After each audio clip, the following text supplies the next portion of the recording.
You're using Botox in your practice. How so? Okay, so, actually clenching, people don't really realize this, that a lot of people clench when they're stressed or they do it at night. And I can see them. They walk into my office and I see their jaws. And any dentist who's done a lot of full mouth makeovers or dental implants or things like that realize what damaging forces they're putting on these teeth.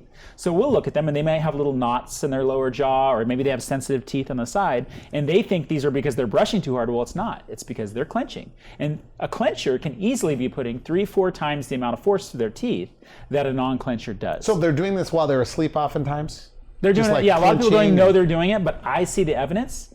I'll see those little bumps on their jaw. I'll see the erosion around the sides of the teeth.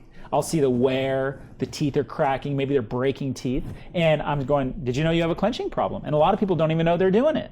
And many do. And I'll say, hey, by the way, did you wake up with headaches? Do you wake up with headaches every single day? So we can give them Botox in the jaw with it very, very small needle. It doesn't hurt at all. We don't have to use any anesthetic. And by the way, I do this on myself, Randy. I'm a clencher. My wife's a dentist. She says, stop clenching. I can see you clenching. I've found that if we give Botox in the masseter and maybe the temporalis, if you do it up here, we get rid of a lot of facial pain, we get rid of headaches.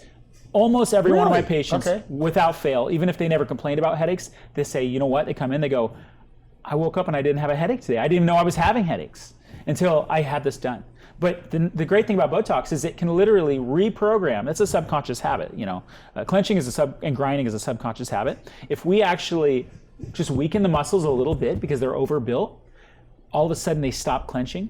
And if we do that a couple times, it lasts about 3 months. If we do that a couple times in a row, we can get those muscles back down to a normal size, and we actually decrease the clenching habit. We decrease the headaches, and all of a sudden our teeth aren't wearing themselves down as much. We're not worrying about damaging things. And so it really is a big part of a lot of the full mouth reconstruction that we do. Now, you're there.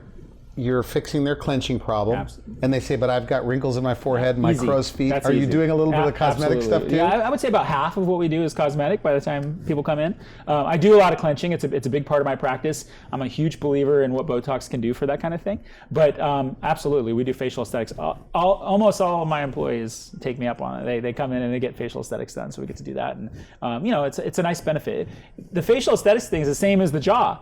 When you overwork those muscles, then you get these deep crevices because your muscle is so thick and it causes skin damage. So if you start getting Botox at kind of a younger age, you prevent the wrinkles from forming in the first place. It's actually good for your face.